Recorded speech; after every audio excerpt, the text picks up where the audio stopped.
Good evening, everybody, and welcome back to another episode of Chat and Chill, where we get to bring people to talk about the ins, the outs, the ups and downs, the good, the bad, and the beautiful of freelancing. Imagine my hand gestures pa ko, no? But anyway, ang topic po natin today is, Jason, would you substitute for Anna? Sure. Should Okay. freelancers worry? Yung topic natin ngayon, should freelancers worry about natural disasters? Basically, how to be prepared sa ano bang natural disasters? Mga lindol, mga typhoon, mga storms, mga floods, mga ganon. So, how we're going to prepare in case of those things, especially, parang we're prone to these kinds of things in the Philippines, no? Oh yes, most definitely. Lalo na ang Pilipinas because we are full of islands, kaya it's not just what's the disasters within, meron din yung mga outside disasters, the calamities like typhoons, tsunami, yung mga yan. We are also Tsunami affected talaga, by oo. Oh yeah, we are also affected by those, and even kahit mga dust particles coming from everywhere else. Swerte pa nga natin hindi pa umaabot dito yung yellow dust from China, and we are actually very close from that. So yeah, but we still have to prepare for it because the world keeps on turning and people keeps on abusing the earth, and the earth is going to magre-resback po yan. So meanwhile, ano naman ang gagawin natin as freelancers? Dahil so far napagdaanan naman natin ang ilang mga freelancers, right?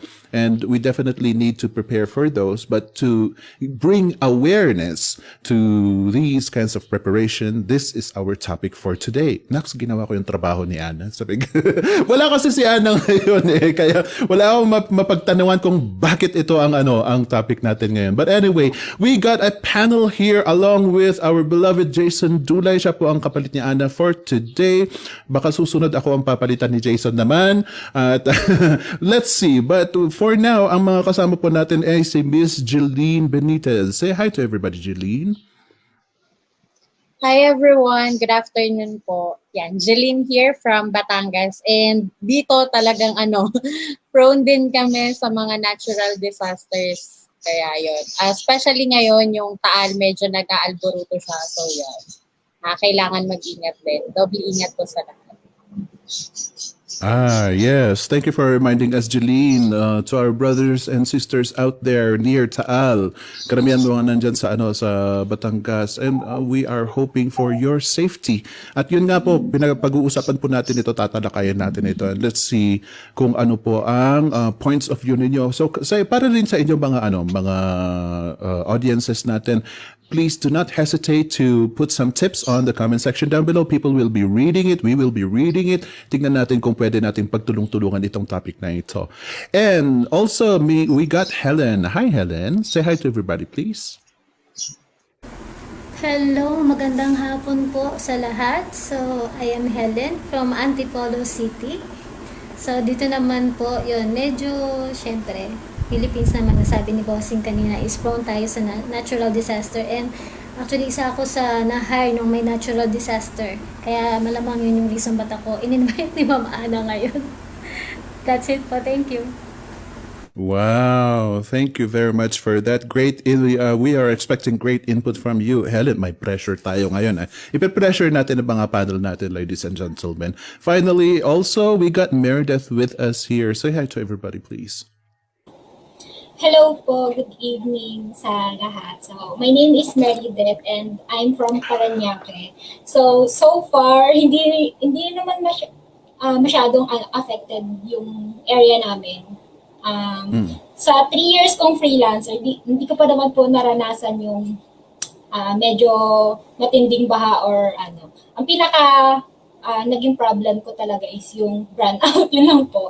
Other than that, wala naman po. So, thank God na okay po yung area namin. So, yun lang talaga. Well, to be fair, brownout is definitely a disaster sa ating mga freelancers. Kasi pag malakas yung hangin, yun po talaga. So, yun yung pinaka-problema. Naging problema ko nung nag-freelance po ako. Yes, yes. So malaking disaster yan sa atin. That may be something that is survivable by some other people, but to us freelancers, that's huge. Dahil yun ang source of income natin eh. Without electricity, without the internet, hindi tayo makakagalaw. So that is really a disaster for us. And of course, we have Jason Dulay here. Hi, Jason. Hello, hello. Good evening, everybody. And yeah, I have some preparation. Hindi naman ako masyado affected sa mga disasters like here in Cebu sa city. Hindi man ganoon ka-affected. But yeah, yung mga brownouts, they do happen. Yung mga storms actually, 'di ba, which trigger brownouts, which trigger mga issues with internet connections. Those happen every now and then. Hindi na mapigilan. And I'm sure it happens to a lot of freelancers around the Philippines talaga. Oh, most definitely. Yes, Jean Miranda says, BO is scary. Yan po ang kinakatakutan nating BO. Di bali na siguro yung isang BO, we can tolerate that, but this BO, hindi pwede. Kakatakot yan. Now, yes, there's agad-agad. Wow, thank you very much, Amy. Sabi niya, use generator set during brownouts. Okay. Nandyan na yan. This is one of the fixes that we can have. Right? But last week, naisip ko kasi, generator is very expensive. Dapat nandito si Akibi kasi siya ang nag-attest na with the generator, you'll also be spending for gasoline, which is also expensive on a daily basis. That's aside from the initial generator na mahal na. This is something that not a lot of people can afford. So, nandyan na. Ladies and gentlemen, lahat po kami, if you can afford a generator and if you really, really need it, then go for it. However, ang request ko sa inyo, panel, is try to avoid these expensive solutions. Right? Generator is one. Let's see kung ano pa ang we will deem expensive or not. But we will see it along the way. That is my challenge to you, panel, for today's topic. Maghanap tayo ng medyo practical ng konti. Now, okay. Sa topic natin ngayon is, should freelancers worry about natural disasters? I think lahat tayo we should say yes, right? Do we say yes? Should we worry? Should everybody worry? Yes. Okay. I see. Yes. I see. I see nodding of heads. Kayo, ladies and gentlemen, are you worried? And since ang mga nandito sa panel, we say yes. What are the steps that we need to take for this? Dahil we are worried. And even in freelancing, di ba, we keep on preaching na whatever you are worried about, for example, an interview, if you are worried about your interview, your upcoming interview, you need to prepare for it. You need to find solutions so that your mind will be at ease and you will feel a little bit more comfortable and secure before having your interview. Okay, nandyan tayo dyan muna ang mindset natin for now. The preparation part. Let me go straight to Jeline dahil ikaw ang pinaka-late. Kahit dahil ikaw Sorry ang po. pinaka-late. No, it's okay. Parang naghanap lang ako ng dahilan kung bakit sasabihin kong ikaw muna. Pero Jeline, let's say we are worried about a particular disaster. Choose a disaster and choose your ways of preparing for it. Ayan.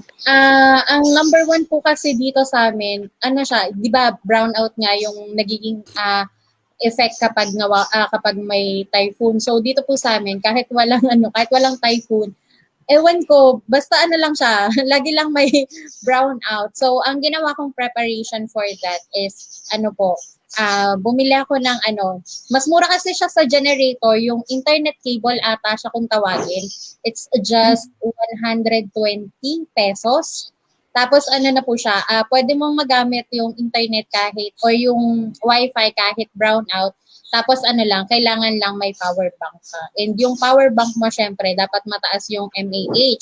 Tapos since meron po ako dito sa bahay na 24,000 mAh na power bank. So pwede naman siya. Pero yung may kasama pa rin siyang problem kasi kapag nawala ng kuryente, yung internet connection dito sa amin, problema din siya kasi humihina siya.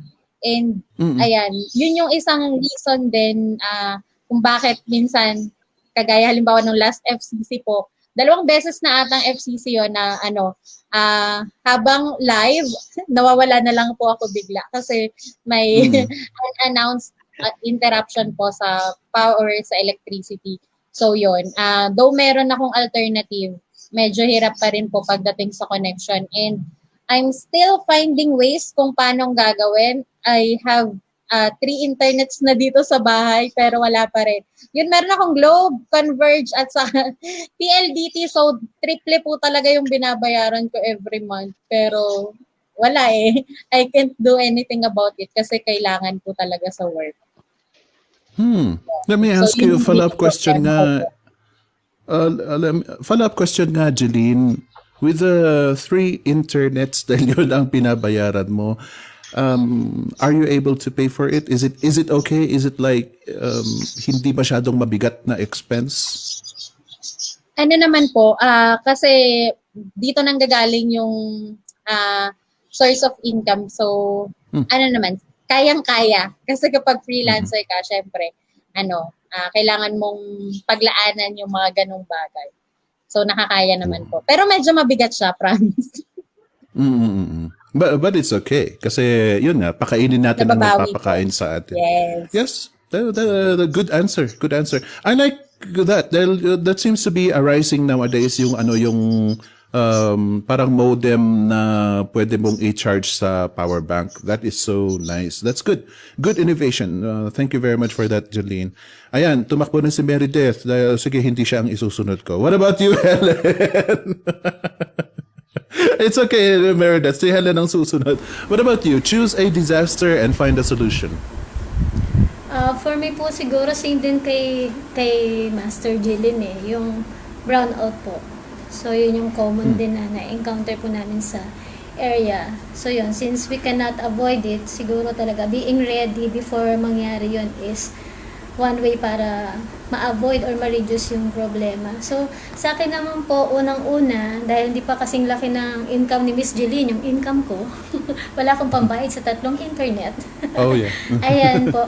So, una, wise po ako magpili ng client. So, pinipili ko yung mga flexi time ko na client and hindi ganun ka strict sa, alam mo yun, yung bantayan sa oras. So, like for example po, yung unang client ko, ang ginawa ko po doon, since yun nga, may natural disaster nung na-hire ako noon, talagang lahat ng documents na pinorward sa akin, kasi onboarding and retention po yung naging assignment ko doon, is talagang nag-print out ako. So, at least I can review it. May kuryente man or wala, may internet man o wala.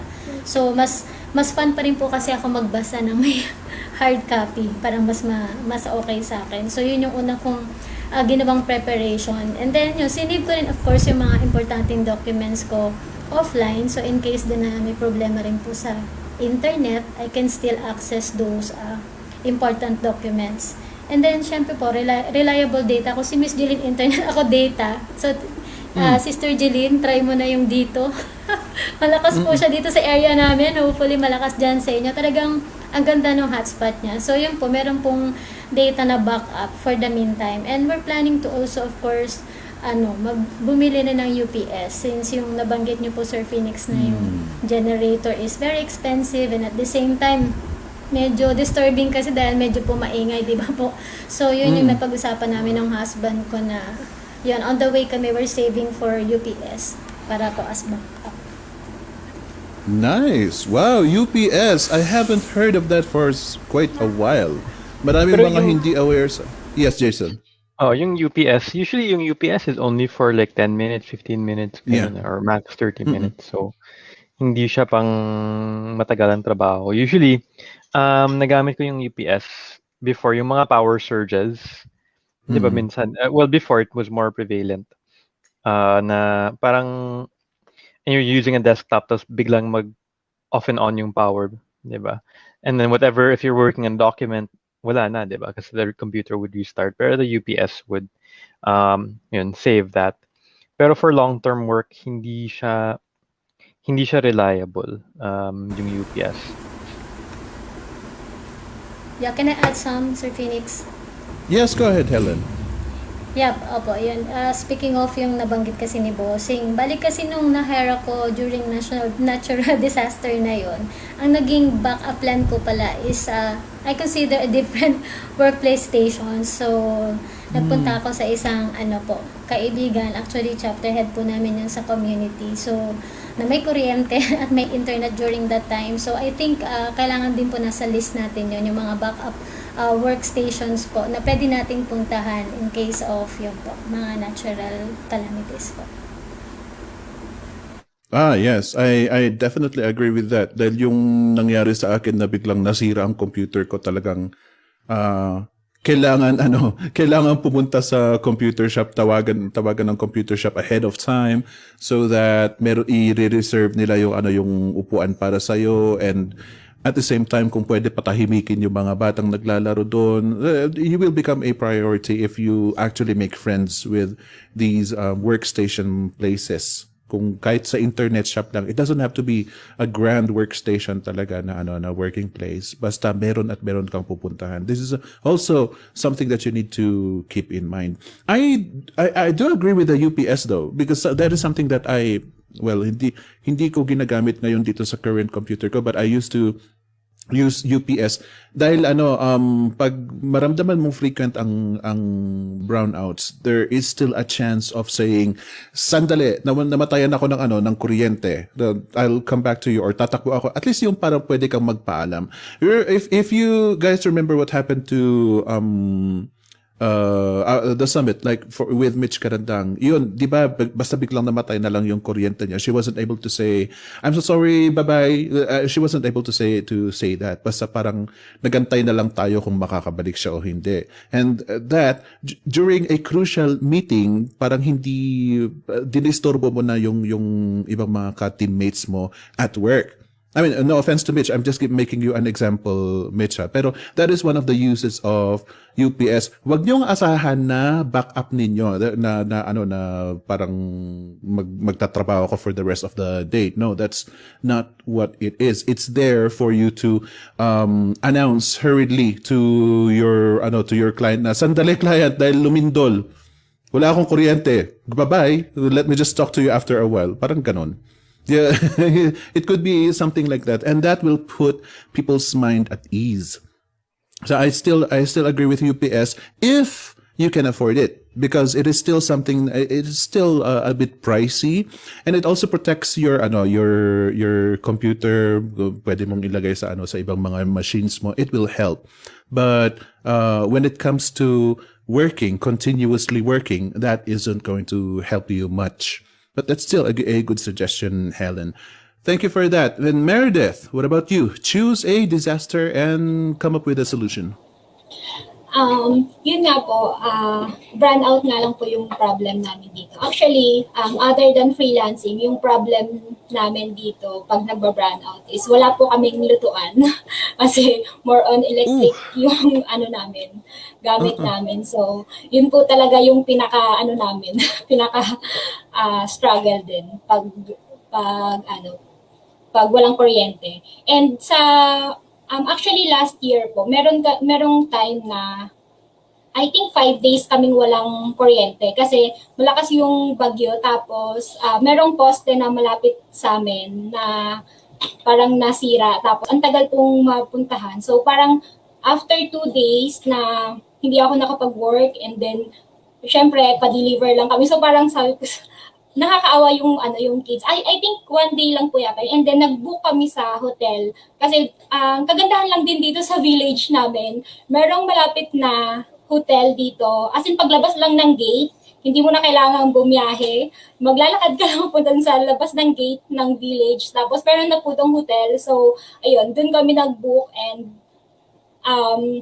ayun, nakapag-work na din po ako. And kagaya din po ng kay Miss Helen, yung client ko din is, pwede ako mag-work anytime, and hindi ganun ka-strict yung work ko, and pagdating sa schedule ko, hindi rin siya ganun ka. So, hindi nga ako nakapag-work ng 2 days, so okay lang yun sa client ko. Kasi yung mga ganitong disaster naman, hindi rin naman po natin kagustuhan, diba? So, thankful din ako na yung client ko, naintindihan nila yung ganun. So, ang sinabi nga nila is, don't worry daw sa work, wag akong mag-alala. Ang importante po is safe kami and yung family ko. So, yun. Isa po yun sa pinaka magandang pag meron kang client na yung nakakaintindi yung mga ganitong situation kasi yun nga, madalas ka yung ganito sa atin, halos every year, di ba, merong bagyo. So, yun. And thankful ako kasi yung sa 3 years ko na yon, may client ako na 3 years, every year meron kaming brownout situation. So, ayun, alam na niya.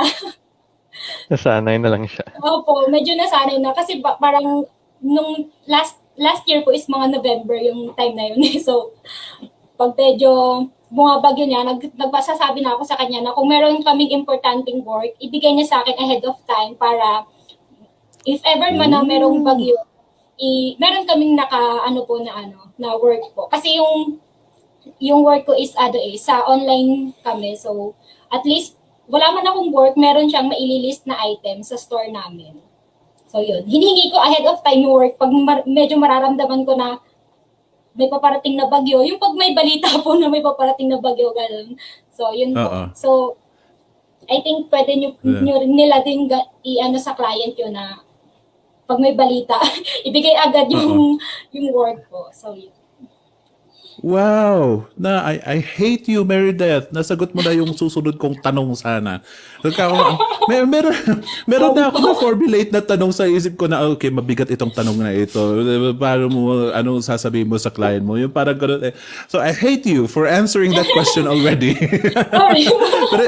No, that's great. That's great, Meredith. Ayan, ladies and gentlemen, isang malaking tip is, you better watch out for Philvox and di ba meron yung mga nag-a-announce din kung merong typhoon or something like that. But we also have to be updated with our electricity rin kasi pag minsan naman updated sila na nagpo-post sa Facebook Kung hindi, then you have to badger these electric companies to at least announce hindi yung bigla-biglahan. So that at least you will be able to prepare para sabihin nyo sa client ninyo na, akin na yung mga yung mga advanced work at gawin ko na dahil baka maya-maya magba-brown out. You can definitely do that. I'm preparing a question for you, Jason, but beforehand, meron akong may napansin akong dalawang comments dito that stood out for me here.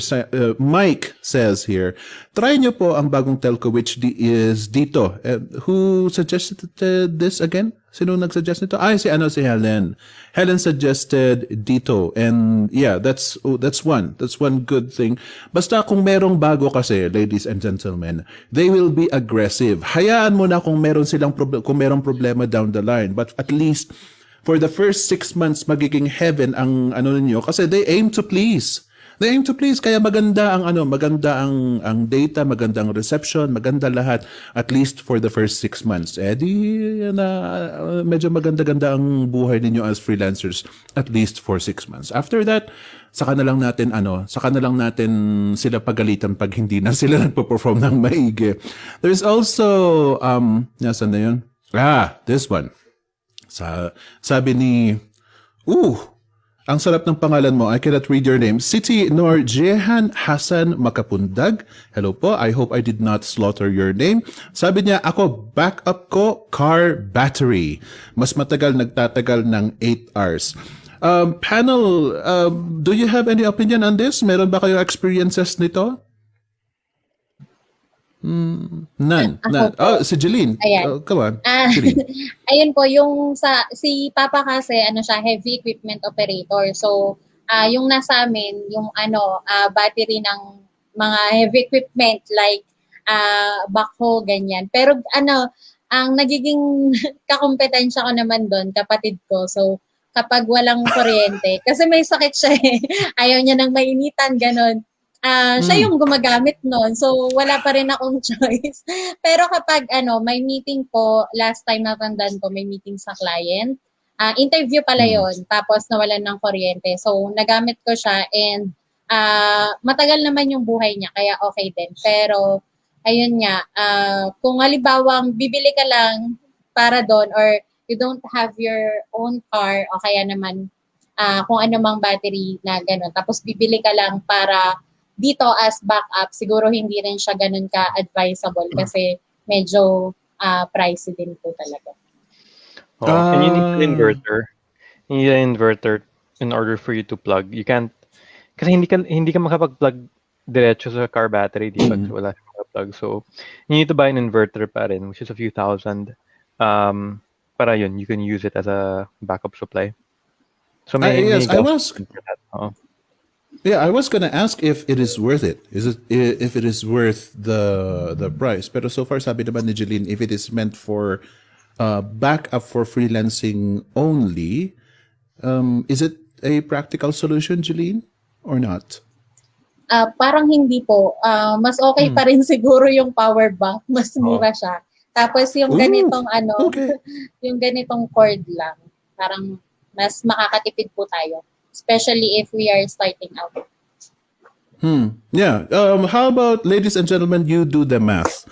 Sabihin mo ng magkano ba ang isang baterya? Sandali. We are not sandali. Yung nagsuggest, CT, we are not saying it is bad, right? Because this is a solution that you came up with, and so far it is working for you. And so hindi namin sinasabi na masama ito. Good for you at you came up with a solution, and that is something that I respect you with. What about the rest of the audiences, ladies and gentlemen? How about you compute your expenses? Kung sakali, if you are going to consider a battery, ilang power bank naman yon, right? And with a power bank can actually serve you for how many hours as well, yung charges niya. So if you measure the expenses, I think yung technology kasi ng power bank mabilis na umangat, aside from unlike the technology of batteries na it has been there for years na ganun pa rin, steady pa rin ang technology nila. They didn't find the necessity of level upping the technology of car batteries. Pero yun nga, if it is more accessible to you, go ahead, gamitin ninyo. Bakit hindi? Ba't pa kayo bibili ng power bank kung meron naman kayong baterya? Right? That's Kung may good kotse, di suggestion. ba? Might as well use it. Yeah. Oo. That's good. That's good. And finally, this also caught my attention. Does any of the panel have an experience with solar panels? Parang mas mahal siya. Mas mahal kaya? Pwede siya pang Pwede siya pang charge, pang charge ng power bank. Usually ang ginagawa ng mga tao when they have solar panels is they have parang yung may power bank or may parang generator where you store the energy. Kasi if we're talking about yung mga bagyo, ganun, you can't get solar power kung may ulan, di ba? Kung may bagyo. So Yes. it's not, you have to store it beforehand kapag may sunlight, and store it somewhere and then use it. May mga solar panels na pang charge ng like USB, which can be used for power banks. Pero yun, it's right now it's not yet that, sa tingin ko in my opinion, it's not yet that practical sa atin na mag solar power kahit meron tayong even if we have good parang sunlight, yung initial outlay is a bit high, and our power itself is cheaper compared to the countries that are really pushing for solar power. Yeah, yes, that's true. Ako rin medyo natatawa ako sa technology dito sa Pinas because I came from abroad and I've seen the strength of solar panels. Naging uso yan sa Korea eh. At a certain time frame, parang within the span of 5 years, every household in Korea was using solar panel. And unfortunately, wala rin, na-abandon din yung technology na yan because it's high maintenance. It's quite high maintenance. Di bali na yung initial cost mo, but every after year or even beforehand, kailangang merong technician na mag-update niyan. And at the same time, yun nga, the cost doesn't seem to be worth what you are getting from it. Para sa akin. And unfortunately, I cannot say much about it because here in the Cordilleras, laging cloudy skies. Right? It's always cloudy skies. Kaya maraming mga gumagamit ng mga solar lights dito, and it's absolutely horrendous because of our lack of sunlight. So there's that also. But try if you happen to have plenty of sunlight in your location, pwede nyo sigurong subukan. Why not? Try it with a small charger, for example. If it's going to help you, then go. Yes, experiment ng experiment. I'm also curious with this comment. My mom made from Jean Miranda saying my mom made a device umbrella placing a foil wrap on her striped plated food tray above our modem to protect it from tulo ng kisame noong last heavy rain. There you go. These are nag-MacGyver ang mom mo. Congratulations to her. I love that. I love that answer. Yung what do you call this? Aside from brownouts, kasi we also have to protect ourselves from rains and stuff. Mind you, ladies and gentlemen, and also the panel, yes, definitely brownout ang pinaka na nakakatakot kasi yun nga, without electricity talagang walang mangyayari sa atin. But what about the other disasters out there? Now, let me go to Jason, ladies and gentlemen. Pasensya na sa mga comments ha, pero para medyo mas informative ang ang session natin ngayon. But let me go to Jason because he's the perfect guy to handle this. The panel mentioned about choosing the clients na flexible time, right? And I think it is very common for me to ask, how can you choose, right? That's not going to be my question, ladies and gentlemen. Bahala na kayo dahil ang daming mga materials dyan na nakalagay on how to choose your clients for flexi time. How about this, Jason? Is it appropriate for a freelancer to ask the client if they're okay with flex time, they are not too tight on schedules, so that makapag-adjust si freelancer kung sakaling may mga natural disasters? Is it okay to open that up during an interview? And how are they going to say that? Yes. Yun na. Well, yes, how? it's okay. Alam ka, very Jason Dulay talaga, very brief. Yes, it is okay. Pero how nga? Well, the thing is, di ba, when you're in an interview with a client, di ba, it's not just you who's being interviewed, but you're also interviewing the client to see if it's a match naman, di ba? To see if it's a fit for your needs then. And I don't think like it shouldn't be a challenge really bringing it up. Like if the client asks, "Oh, do you have any questions?" You just ask about the schedule. Is there a specific schedule, or is it more of deadline based? Ganon. You can focus on that. And in reality, naman talaga, like 90% of all clients, they don't require you to follow a specific schedule. May mga meeting siguro, di ba? Maybe you'll have a daily meeting at 10 o'clock at night, ganun. Pero aside from that, ikaw na bahala sa schedule mo. As long as you get the stuff done before the deadline, yun naman ang importante. So, do it in the morning, do it in the afternoon, do it at night. Usually, as long as it gets done before the day, yun ang importante sa kanila. So it's in 95% of clients, it shouldn't even be an issue. Ayan. I asked this question because for sure sasabihin na naman ng mga audiences na nakakahiyang sabihin na pwede bang flexi time ako, nahihiya kayong sabihin yan. That's why I asked Jason and it's good that he said it shouldn't be an issue. Itanim niyo yan sa utak ninyo. Yeah. I guess it's kind of a mindset when you ask the question din eh. Kasi if you ask the question na, "Uy, sir, pwede pang ganito, ganyan," di ba? Of course, nakakahiya talaga, di ba? But if you ask it in the sense na, "So, I want to know more about the schedule," di ba? Is it fixed or deadline based, ganun? Or do you just focus on deadline?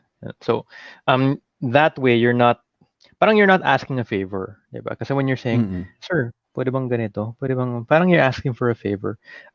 But if you're asking just for information about yung SOPs ng company, yung SOPs ni client, hindi siya nakakaya kasi you're just asking for more information.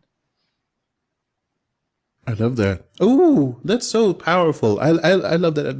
Yung mindset mo na be careful not to project that you are asking for a favor. So try to get rid of that in your speech, ladies and gentlemen. Yung pwede po bang pwede po bang flexi time kami? Pwede po bang hindi stricto sa deadline? No, you shouldn't do that. Just ask if they gave you a leeway. Yung mga ganun. And it's more about knowing the rules that your client are imposing. Para sasabihin na lang niya factually instead of considering na, yes, I think I can adjust for you. Instead na gano'n ang iisipin niya, he will just state what is in there sa sa mga whatever he wants how he wants his company to run. So that's great. I am hoping, ladies and gentlemen, that encourages you to ask dahil marami sa ating mga freelancers, lalo na mga nagsisimula pa lang, we tend to forget about our own concerns pagdating sa interview, most especially. And like Jason said, it is not just you who is being interviewed. You are also trying to see if the client is a good fit for you. Kaya please, isiksik nyo yan sa utak ninyo na na kung ano ang pangangailangan ninyo, you really have to express it. You can wait until they will ask if you have any questions. Then it doesn't necessarily have to be this grand na I am concerned about your company, mga ganon. No, it could be as personal as yun nga, yung you need them to be flexible for you so that you'll be able to function well.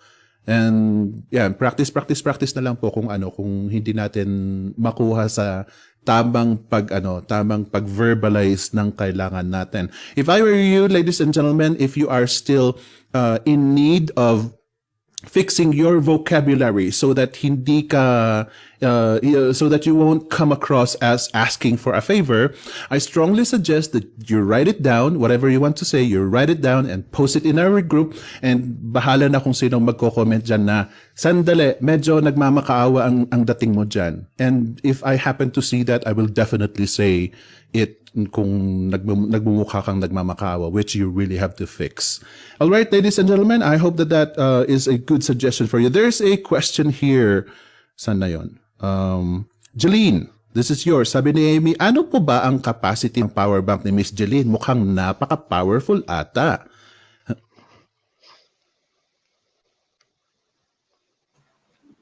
Jeline, nakamute ka. Ayan, sorry po. Yung power bank ko kasi, nabili ko siya, matagal na din yan, Jaguar, tapos 24,000 mAh, tumatagal siya ng 6 hours to 8 hours. Medyo lang din siya, medyo matagal lang din siyang i-charge, umaabot siya ng 1 day para fully charge, and then, pero kapag may emergencies, nagagamit namin siya for about 6 to 8 hours. So parang na rin siya, parang car battery na rin ang datingan niya. Pero lang po yan, Wow. ginagamit ko lang siya for internet saka laptop yan. So you have a separate power bank para sa modem mo. And Yes then you po. have another. How many power banks do you have?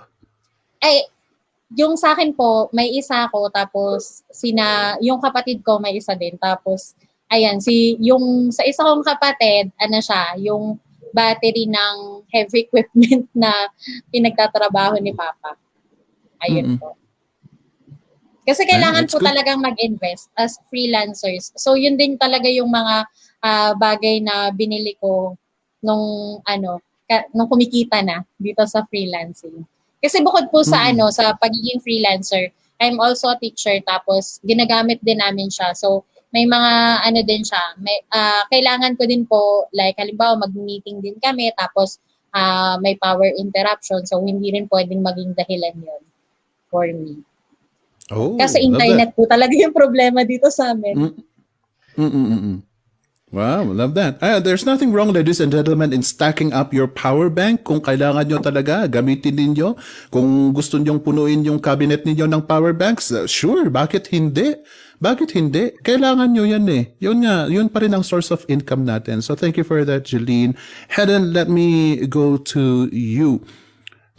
Is it an immediate need to invest. Dahil sabi ni Jeline, you really need to invest. Parang, wow, andito na naman tayo, invest na naman. Walang sawang invest. Walang sawang invest.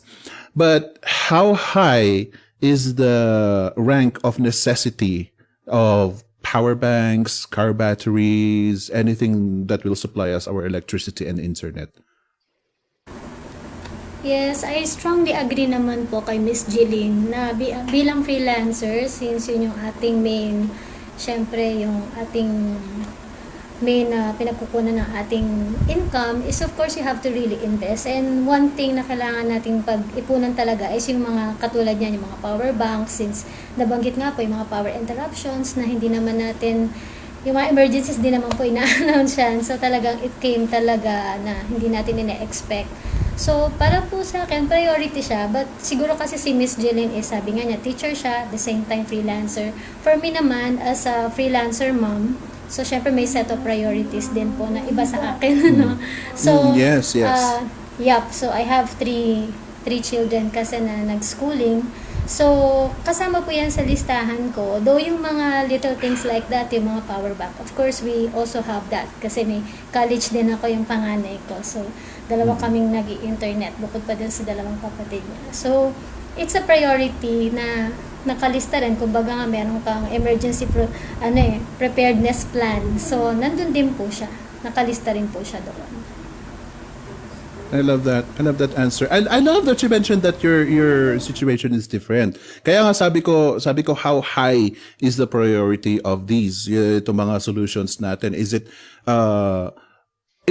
more than utang? Kasi karamihan sa atin may utang, right? Pag nagsisimula tayo sa freelancing, mangungutang tayo malamang. Or yung funds natin talagang ibibigay natin. And then we are expecting na yung pinakaunang sahod natin is it's either i-treat natin ang barkada natin, asawa natin, pamilya natin. Unang sahod yun eh. Pero mukhang kailangang sirain natin yung yung plano na yon. Dahil if you happen to need sa sitwasyon mo a power bank, then kailangan talagang i-devote mo yung pera mo doon. So Helen, let me go back to you. How much do you invest for such solutions? How much? Siguro po kung sa level of priorities, siguro mga second or third siya. Kasi syempre ang pinaka-priority ko, nung nag-freelance po kasi ako, parang option ko to na makapagtrabaho at the same time to take care of my children. So, of course, the top priority will still be my family. So, first yung mga pangangailangan ng aking mga kids. And then, parang secondary naman po, yung para naman po sa mga needs ko din sa trabaho ko. Which happens na, so far naman ngayon, ay namamanage naman po. So, napo-provide naman yung dalawang yan. Yung aking pag-aalaga sa family and at the same time, yung mga kailangan ko rin po sa pag-freelance. Good answer. I love that. Yan, ladies and gentlemen, again, magkakaiba tayo ng mga sitwasyon. So you really have to assess kung ano yung mga needs mo. And pag minsan, as we move along in our freelancing journey, yung initial na akala nating top 10 priority to shoulder, sometimes nare-rearrange yon because we realize what our needs specifically are as we move along in our freelancing journey. For example, etong si Dominic, sabi niya, I am planning to work as a VA. Aside from power interruptions, right now there is an imminent threat of Mantaal eruption. And I am so sorry that this is stressing you out. Meredith, should we tell Dominic to relocate? Kasi kung sasabihin kong, well, if you are stressed out, why don't you relocate? But is that a good recommendation to Dominic? I think yes po. Actually, Sir Phoenix, nagpa-plan talaga ako na since work from home na nga ako and yung anak ko po is online class. Actually, nag-iisip ako na mag-move sa province. Since sa bahay na nga po lahat yung namin. So sabi ko, parang mas magandang magstay sa province. Kaya lang, ang problema ko naman doon is every day doon nag-burn out So, sabi ko, parang ngayon, sa situation ngayon, parang hindi siya possible. Parang imposible na magstay ako doon tapos wala akong mga generator and then syempre internet connection. So, gustong-gusto ko na magstay sa province. Kaya lang, since ganun yung situation namin, nag-decide ako na magstay na lang po dito sa Manila since dito kahit pa paano hindi ganun kahirap yung yung situation na ganun na brownout doon everyday. So, yun po. For me, kung kaya niya pong mag-relocate, so mas maganda po na mag-relocate para makapag-work siya. Kasi kung nandun lang din po, 'di ba? And then I think nire-required naman po yata sila na mag-relocate pag gano'n na yung situation. So, yun po. Para sa safety na din po nila. You know what, Dominic? Thank you for that, Meredith. I love that practical answer. I love the practical answer kasi yun din ang sasabihin ko.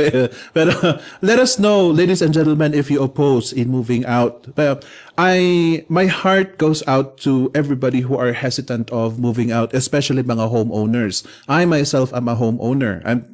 Hindi na ako makakaalis dito dahil andito na ang asset ko eh.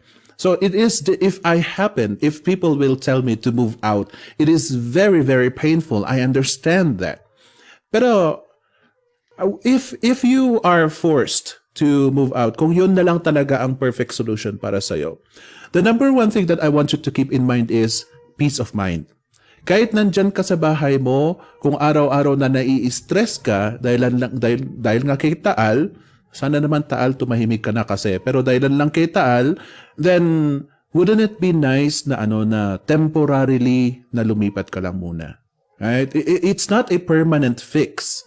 If you decide na ayaw mo talagang umalis, it's still there. Your property will still be there. Your assets will still be there. But what about your career? What about your food? What about your income? And what about your peace of mind?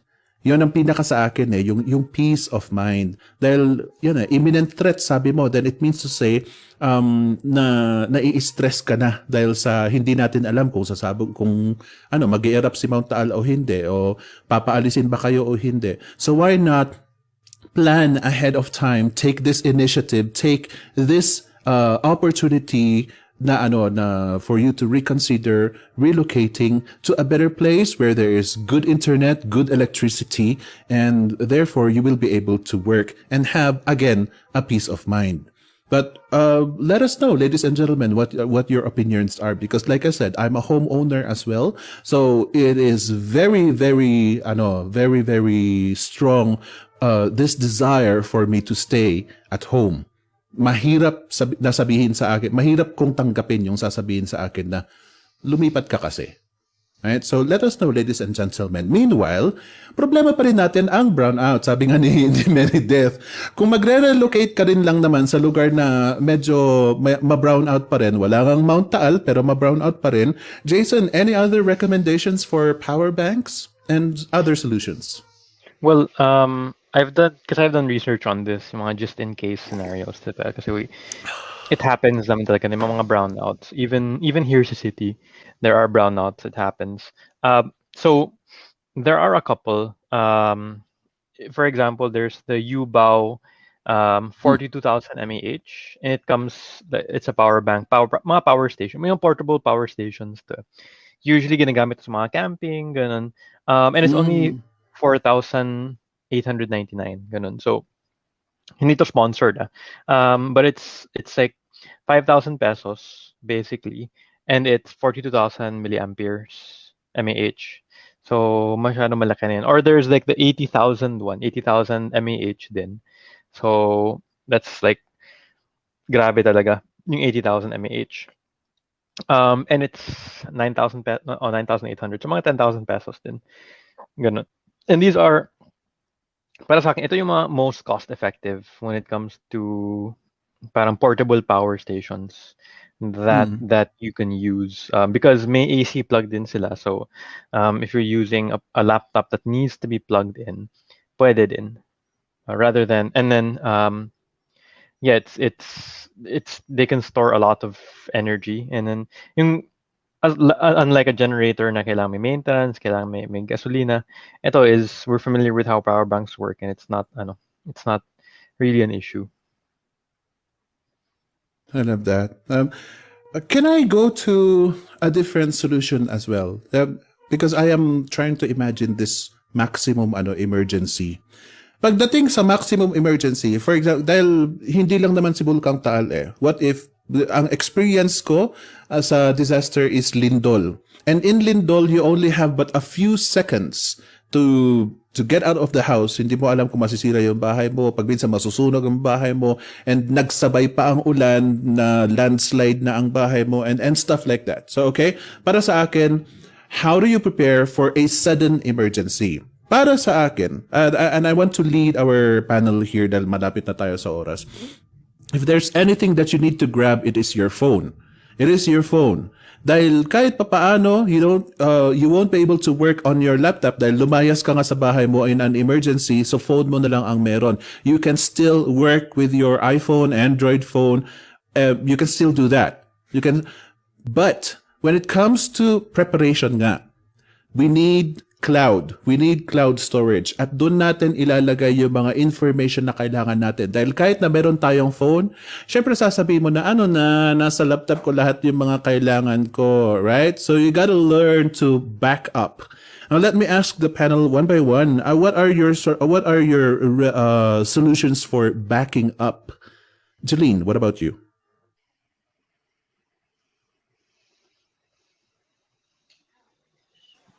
Hello po. Yes. Ayan. Can you hear me na po? Ayun. Pero sa akin muna, in case na, halimbawa magkaroon ng lindol, tapos kailangan may isa akong bagay na i-grab.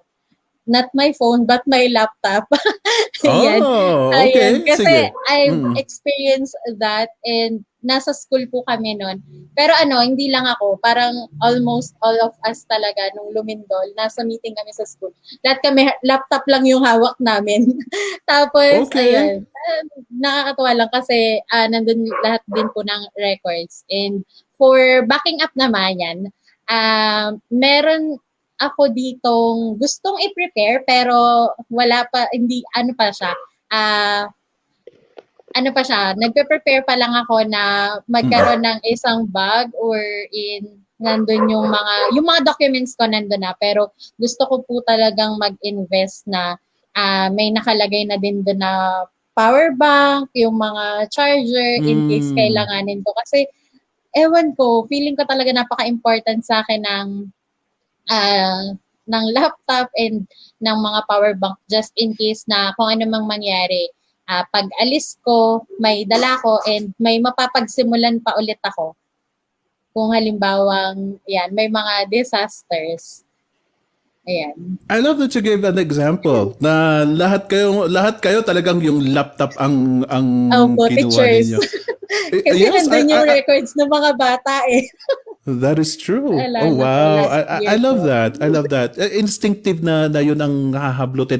I think that also makes sense kasi nag-iisip ako kanina when I said phone tapos sabi mo laptop. Oo nga, it makes sense kasi karamihan yung phone nasa bulsa na So you don't have to you don't have to get your phone from the table because it's already with you unless kapag nasa lamesa ka. But yeah, laptop for you, laptop is very very important. Ako kasi ang iniisip ko talaga yung parang ultimate disaster na parang na natabunan na ako ng building and all. What else do I have? So my mind went to that situation dahil sorry na trauma ako sa sa earthquake noon dito sa Baguio So that is where my mind went.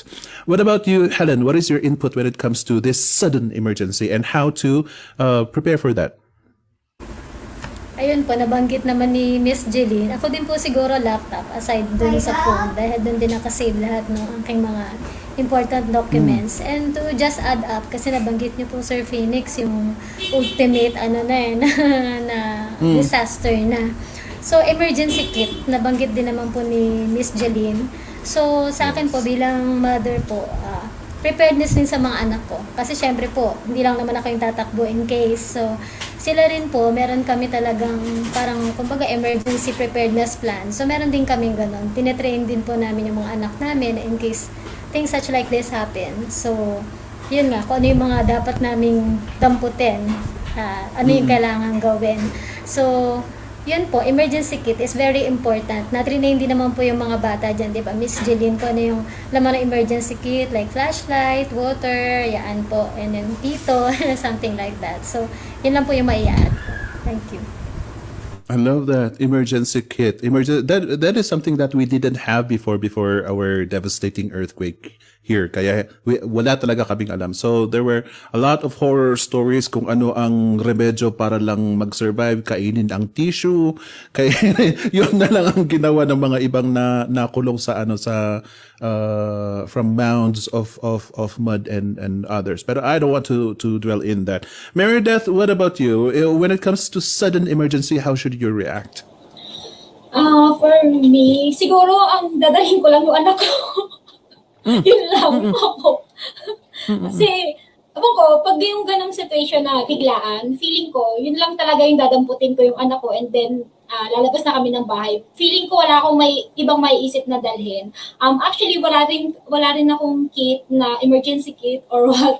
Yun po. So, pero ngayon, I think kailangan talaga kasi katulad nga niyan, yung mga hindi naman natin inaasahan ng mga disaster. So, I think kailangan ko talaga mag-prepare. And then yan nga, katulad nung sa sinabi po ni Helen, yung mga kids naman is alam naman po nila kasi tinuturo naman po yun sa school.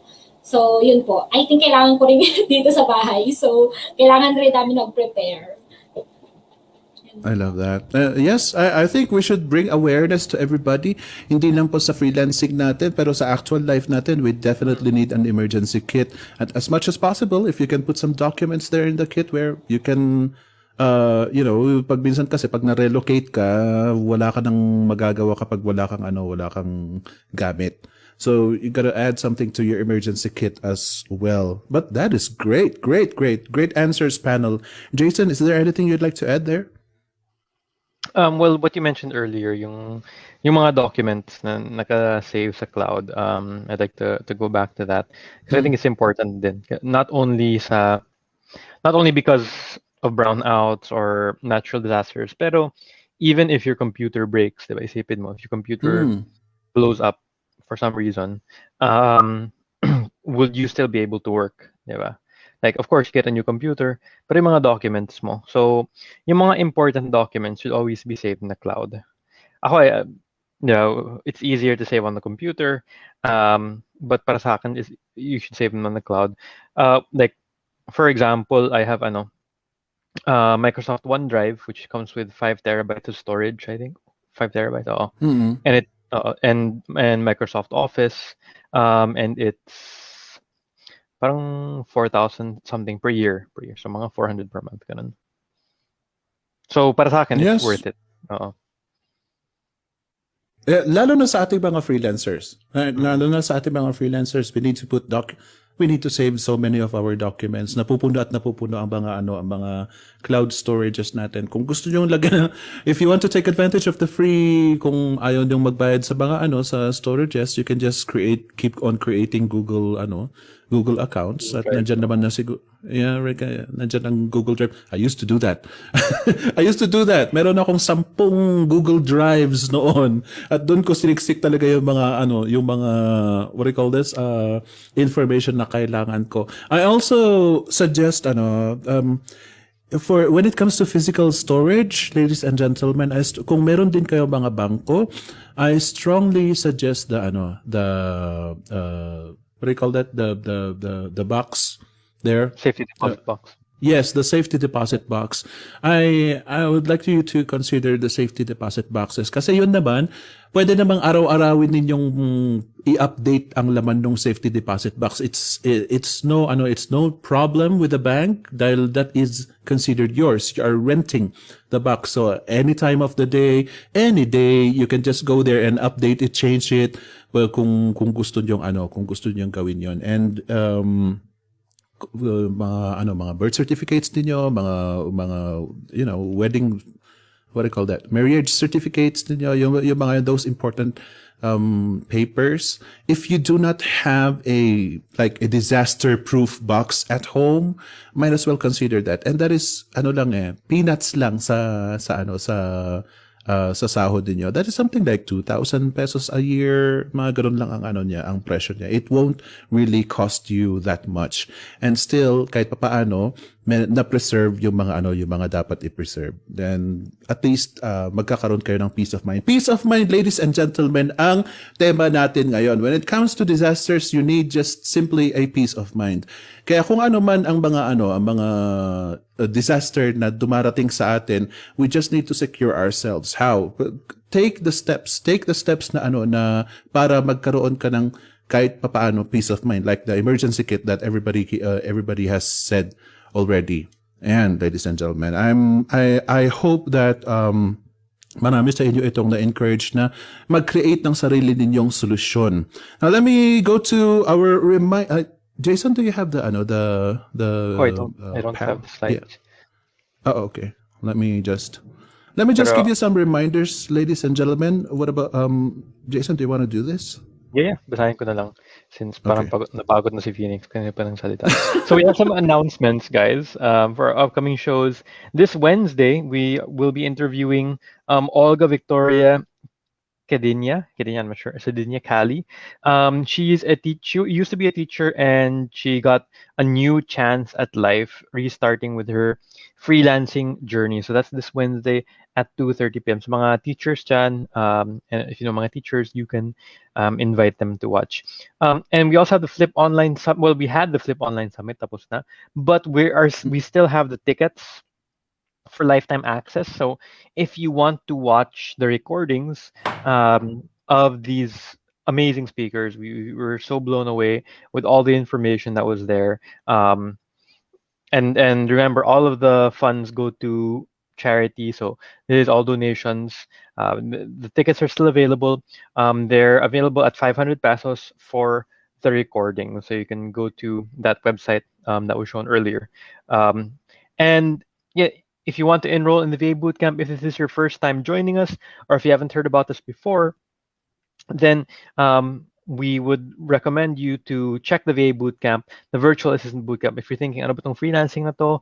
I want to get started. Go to vabootcamp.ph/enroll, and don't forget, it's lifetime access to all the lessons. We have a number of different packages, depending on parang your own how ready you are to freelance. If you just want to learn yung mga basic skills, there's a skill-only package.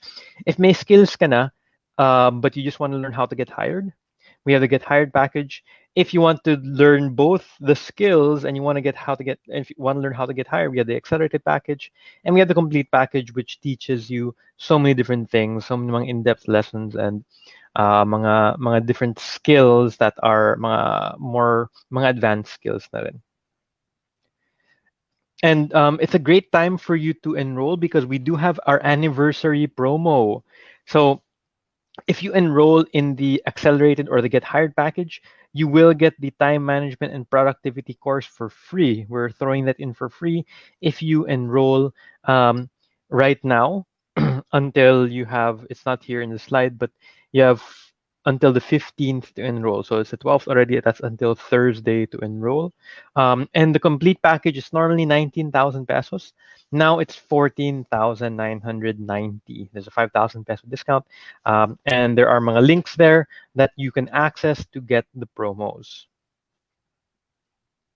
We also have a lot of free courses if you can't afford right now yung mga packages natin, but you want to get some free education about freelancing, marami tayong mga free courses, vabootcamp.ph/free courses about virtual assistants, SEO, social media, e-commerce, yung mga next level freelancing, lead generation, email marketing, English, bookkeeping, web design, and writing.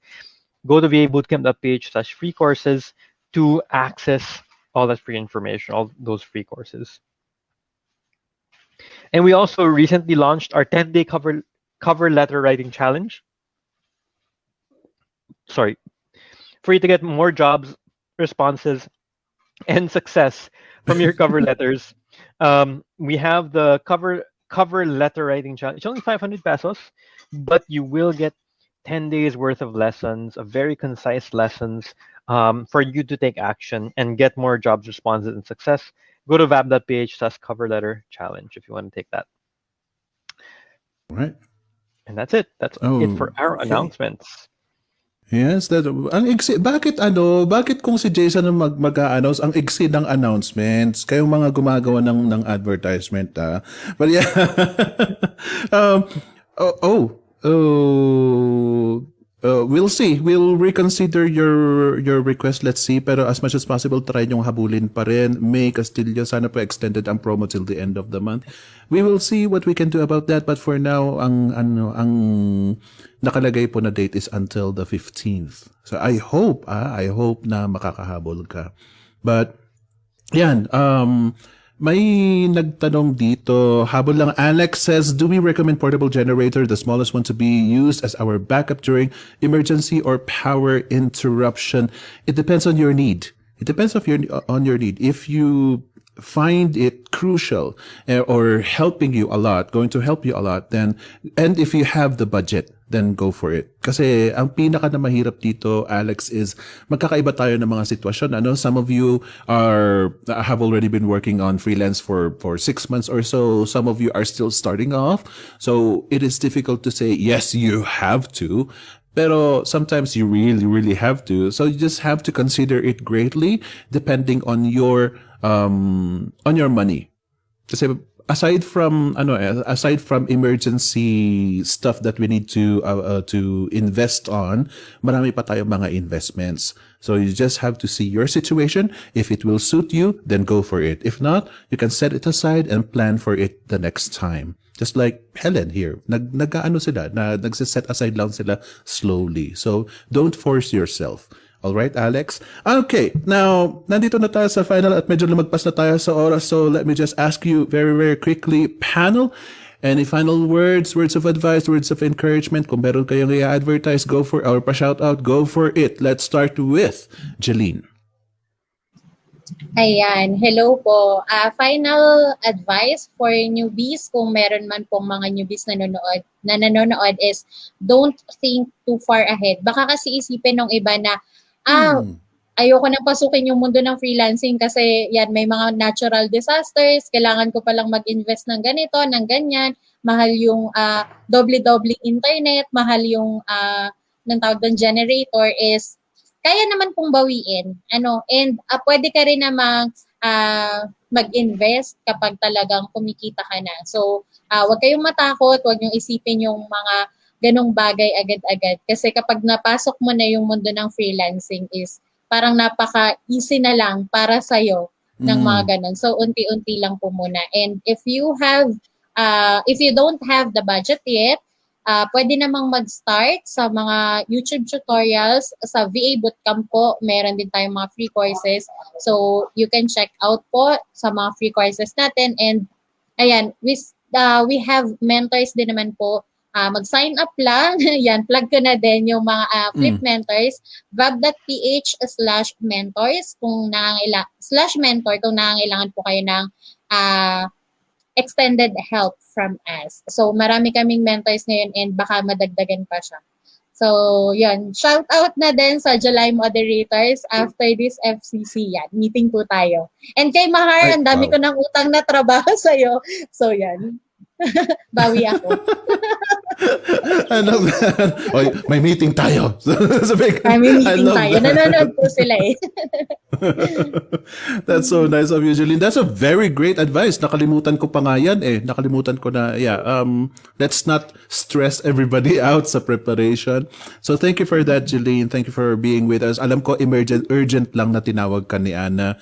Hindi ka parang reserved ahead of time. So I am so grateful that you are here. Thank you very much, Jeline. What about you, Helen? Yes. So, yun po, sa akin naman po yun, no one can prevent natural disasters, but you can prepare for them. So, being ready for a catastrophe before it happens may reduce yung problema po talaga. So, plan, invest, and take action. Yun lang po. I love that. Very nice, very brief, very concise. Is there anything you'd like to advertise or meron kang pa shout out, Helen? Shoutout lang po sa mga November Refik. Shoutout Miss Jeline. I-promote ko na rin, join kayo sa mga moderators yan. Marami kayong matututunan at syempre yun, marami kayong magiging mga friends. Thank you po.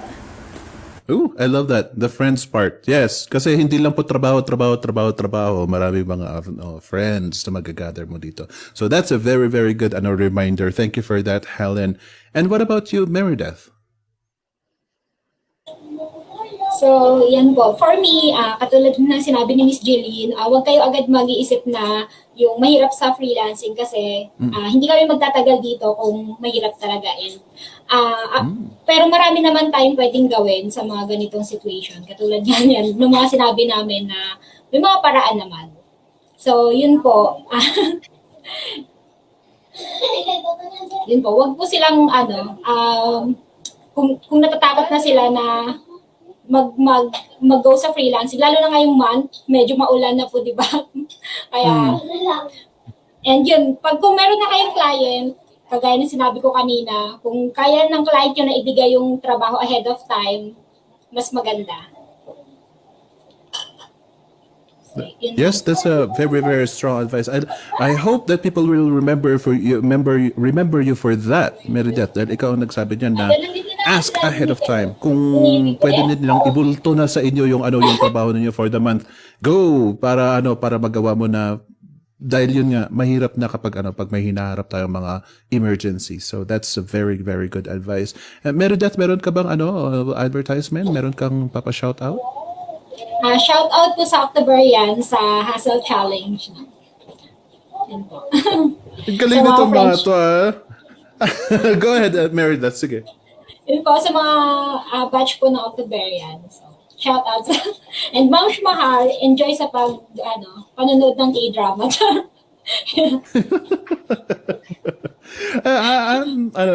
Ang cute kasi si Jeline yung mga July, si Helen naman mga November, tapos si Meredith naman mga Octoberians, aba. ang saya ng ganyan. Yes, shout out to everybody from January to December. Wag po kayong wag po kayong left out, right? Because everybody is included there as well. Shout out lang po dahil yun po yung mga ka-peers nila. And each and every one of you will have your own peers if you want to join our team. Nasa pamilya po natin yan. Sige lang, basta sali lang po kayo kasi and you will understand why you will end up with a group of people. Ayan. And Jason, is there anything you'd like to add? Shout out sa lahat na lang. Lahat ng mga VA bootcamp, students, interns, mga staff, mga hustle challenge, yung asawa ko nagpapa-shoutout daw. Ano lang siya. Mm-hmm. si baby nagpa-shoutout din. Yung mga showbiz, yung mga fans, ganun, shoutout po. Pero well, everybody who's part of the community naman, wala naman akong everybody is welcome, we're just glad to have you guys here. And yun, tapos na yung announcements kanina. So, that's it. Mm-hmm. That's so, alam Ikaw, mo si Phoenix, Jason, sino hindi pa yan, shoutout mo? wala akong pa-shoutout. Si Baka Miss kasi A. pag meron akong isang babanggitin, baka magtatampo yung iba. Ana Soriano, sana naman ikaw ay nasa mabuting kalagayan ngayon dahil absent ka ngayon. Ano man ang iyong iniinda, sana naman ay matapos na. Para magkakasama tayo ulit. Dahil I also miss your laughter. Mahina raw ang internet ni Ana kaya ayaw kong i-dedicate sa kanya to dahil baka hindi rin siya manonood dahil sa hina ng internet niya. But in any case, ladies and gentlemen, eto nasa closing na tayo po. Our topic for today is, should freelancers worry about natural disasters and how to prepare for them? As well emphasized with our panel, yes, you should be worried, you should be prepared, but don't stress out so much about it. Don't be scared of freelancing just because of this. Because what we are preparing for is life. Hindi lang naman para sa freelancing itong preparation natin that we have to worry about disaster. In real life, we still have to worry about disaster. Offline, we still have to worry about disasters.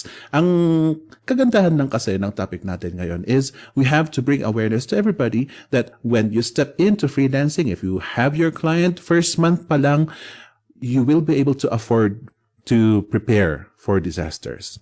How unfortunate are so many people that due to unemployment, due to the lowest salary that they can have, hindi nila ma-afford na pag-isipan pa ang preparation for disaster.